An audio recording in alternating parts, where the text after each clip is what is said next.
नमो भगवते वासुदेवाय नमः। नमस्कार दोस्तों, कैसे हैं आप सब? बहुत स्वागत है आपके अपने ही चैनल इंस्पिरेशन ऑफ प्रेरणा में। रामायण से जुड़ी हुई ज्यादातर कथाएं हम सबको पता है।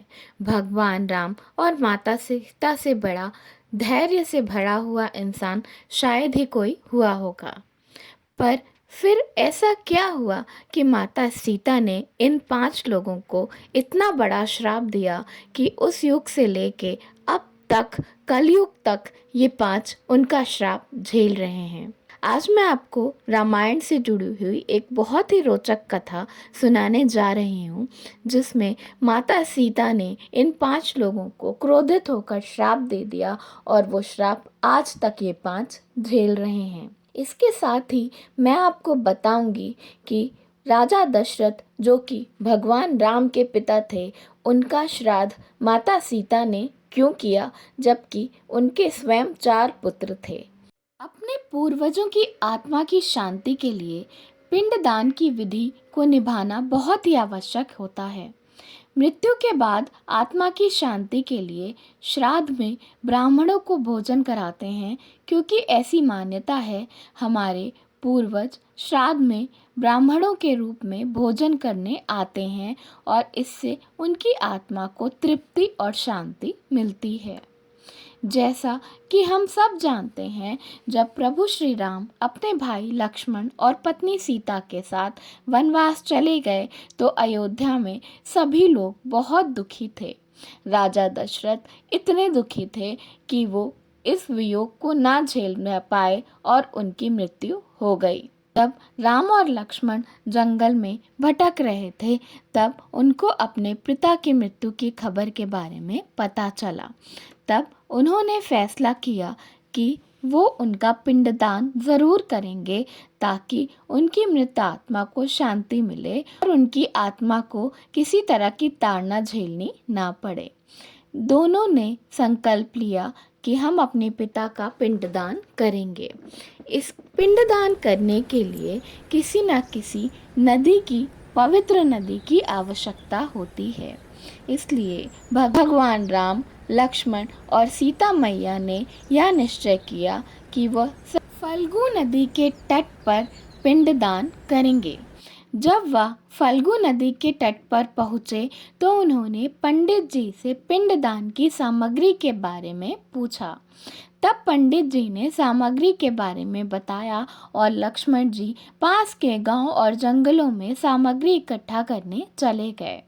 जब वह बहुत देर तक वापस नहीं आए तो स्वयं राम ने निश्चय किया कि मैं खुद जाकर लक्ष्मण जी को ढूंढूंगा और सामग्री लेकर आऊँगा पिंडदान के लिए।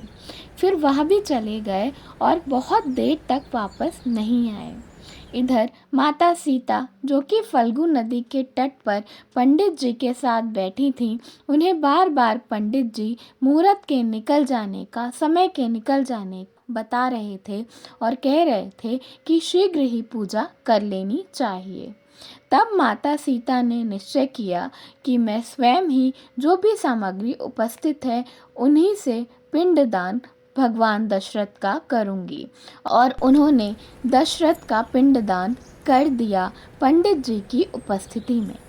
जब उन्होंने हाथ जोड़कर राजा दशरथ की आत्मा को प्रणाम किया, तब उन्हें मन में एक भविष्यवाणी सुनाई दी कि राजा दशरथ की कि उन्होंने इस पूजा को स्वीकार कर लिया है और उनकी आत्मा इस पिंडदान से तृप्त हुई। माता सीता बहुत ही खुश हुई कि उनकी पूजा स्वीकार हो गई, लेकिन उन्हें ये लग रहा था कि जब राम और लक्ष्मण आएंगे तो वो इस बात को कभी नहीं मानेंगे। तो उन्होंने वहाँ उपस्थित तुलसी के पेड़, पिंडदान करवाने वाले पंडित, गाय, कौवे, फल्गु नदी और वट वृक्ष से कहा कि तुम मेरे लिए गवाही देना।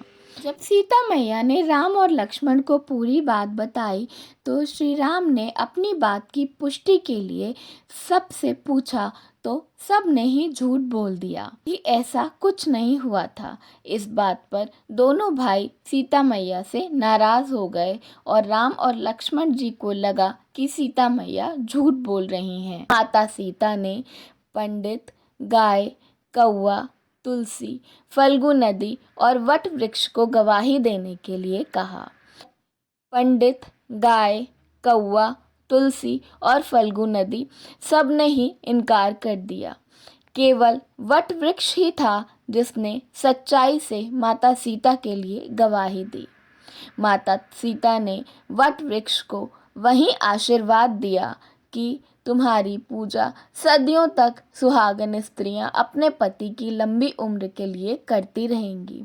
इसके साथ साथ वट वृक्ष की आयु बहुत लंबी होगी और वट वृक्ष अपने नीचे सदियों तक लोगों को छाया प्रदान करता रहेगा। इसके साथ साथ बाकियों से क्रोधित होकर माता सीता ने उन्हें जो श्राप दिया वो आज तक वो कलयुग तक झेलते चले आ रहे हैं। माता सीता ने पंडित को श्राप दिया कि वो चाहे उनको कितनी भी दान दक्षिणा दे दी जाए पर वो कभी भी उस दान दक्षिणा से संतुष्ट नहीं होंगे। माता सीता ने गाय को श्राप दिया कि वो हर घर में पूजी जाएगी लेकिन फिर भी उसका पेट नहीं भरेगा, उसको जूठन खाना पड़ेगा और गाय के पूरे शरीर की नहीं केवल पिछले अंग की ही पूजा की जाएगी। माता सीता ने कौवे को श्राप दिया कि वह हमेशा लड़ते रहेंगे और लड़ झगड़ कर ही खाना खाएंगे और उनकी हमेशा अकाल मृत्यु ही होगी। माता सीता ने फल्गु नदी को श्राप दिया कि वह केवल नाम की नदी होगी और उसमें कभी भी पानी नहीं होगा। इसीलिए आज भी फल्गु नदी में पानी नहीं होता। इसी तरह माता सीता ने तुलसी मैया को श्राप दिया कि वो गया की मिट्टी में कभी नहीं उगेंगी। तो यह है माता सीता के श्राप की वह कथा जो कि वाल्मीकि रामायण में मिलती है। दोस्तों, आशीर्वाद का जितना बड़ा फल होता है उतना ही बड़ा दुष्फल श्राप का होता है। जिस तरह बुजुर्गों का, दूसरों का, गरीबों का दिया हुआ आशीर्वाद हमारे सर पर ढाल बनकर रहता है और हमारी हर चीज़ से सुरक्षा करता है, उसी तरह किसी के मन से निकला हुआ श्राप सदियों तक हमारा पीछा नहीं छोड़ता और हमारी खुशियों को बर्बाद कर देता है।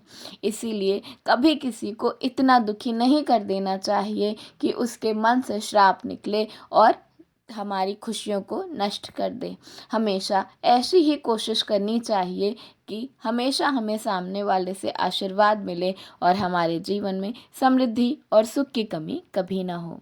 वीडियो पसंद आया हो तो लाइक ज़रूर कर दीजिएगा, दोस्तों में शेयर कर दीजिएगा और अगर चैनल पर नए हैं तो प्लीज़ चैनल को सब्सक्राइब ज़रूर कर लीजिएगा। धन्यवाद। राधे राधे।